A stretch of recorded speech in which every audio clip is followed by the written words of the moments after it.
നമ്മുടെ നഫ്സിനെ, നമ്മുടെ ശരീരത്തെ ശുദ്ധീകരിക്കുന്നതിന്റെ ഫസ്റ്റ് പ്രോസസ്സാണ് ഒരാളെ കുറ്റം പറയാതിരിക്കുക എന്നുള്ളത്. ലോകത്ത് ചെയ്യുന്ന ഏറ്റവും വലിയൊരു പാപങ്ങളിൽ ഒന്നാണ് ഒരാളുടെ. ഞാൻ അങ്ങനെ പറഞ്ഞല്ല കേട്ടോ, ഞാൻ അതൊന്നും ഉദ്ദേശിച്ച് ഞാൻ അവരെ കുറ്റം പറഞ്ഞ രീതിയിൽ പറഞ്ഞല്ല കേട്ടോ. അങ്ങനെ പറഞ്ഞിട്ടായിരിക്കും എല്ലാവരും കുറ്റം പറയാൻ തുടങ്ങുന്നത്. ഒരാളുടെയും കുറ്റം കുറവും പറയുന്നത് നിങ്ങളൊന്ന് നിർത്തി വെക്കുക. ഇന്ന് മുതൽ നിങ്ങളുടെ മനസ്സിൽ ഈ ഒരു കണക്ടിവിറ്റി ഭയങ്കര പവർഫുൾ ആയി മാറും. ഒരിക്കലും നിങ്ങൾ ഒരു സോളിനെ, ഒരാത്മാവിനെ നിങ്ങൾ കുറ്റം പറയരുത്. പല തെറ്റുകളും പല കുറ്റങ്ങളും കാണും. പല കുറ്റങ്ങളും പല തെറ്റുകളും മനുഷ്യർക്ക് കാണും. ഓരോ സോളുകൾക്കും അവർ ഈ ഭൂമിയിൽ വന്നതിന് ശേഷം അവരുടെ ജീവിതത്തിലുണ്ടായ അനുഭവങ്ങൾ, അവരുടെ ജീവിതത്തിലുണ്ടായ ബുദ്ധിമുട്ടുകൾ, അവരുടെ ജീവിതത്തിലുണ്ടായ അബ്യൂസുകൾ, അവരുടെ ജീവിതത്തിൽ പലരിൽ നിന്നും നേരിട്ട ദുരനുഭവങ്ങൾ, ഇതൊക്കെ ഉള്ളത് കൊണ്ട് മനുഷ്യന്റെ സോളിന്റെ പെരുമാറ്റത്തിൽ പല പ്രശ്നങ്ങളും കാണും. നമ്മൾ കുറ്റം പറയരുത്. എന്തുകൊണ്ടാണ് കുറ്റം പറയാൻ പാടില്ലാത്തത്? നിങ്ങൾ അതിന്റെയൊക്കെ മുകളിലാണ്.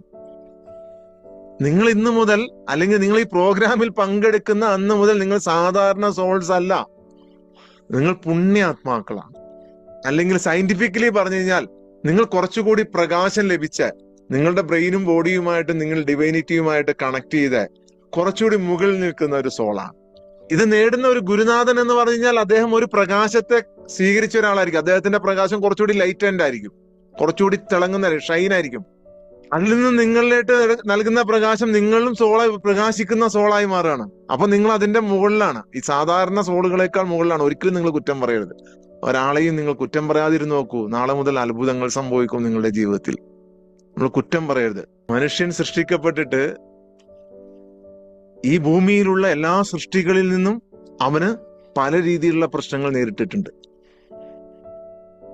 അതോടൊപ്പം നിങ്ങൾ ദുർമന്ത്രണം, അതായത് ഒരു ചെറിയ ചെറിയ മന്ത്രണങ്ങൾ ഉണ്ടാക്കുന്ന ശക്തികളിൽ നിന്നും അവരാണ് വന്നിട്ട് നിങ്ങളോട് പറഞ്ഞുകൊണ്ടിരിക്കുന്നത് എപ്പോഴും നിങ്ങൾ പരാജയമാണ്, നിങ്ങൾ തോൽവിയാണ്, നിങ്ങൾക്ക് വിഷമാണ്, നിങ്ങൾക്ക് സങ്കടമാണ്, നിങ്ങൾക്ക് എപ്പോഴും ചിന്തകളാണ്, ഈ ചിന്ത, ഇതൊക്കെ പറഞ്ഞുകൊണ്ടിരിക്കുന്ന ഒരു ശക്തിയുണ്ട്. അതാണ് നെഗറ്റീവ് തോട്ട്സ്, അല്ലെങ്കിൽ നെഗറ്റീവ് ശക്തികൾ, അല്ലെങ്കിൽ പൈശാചിക ശക്തികൾ, പല പേരുകളും വിളിക്കാം.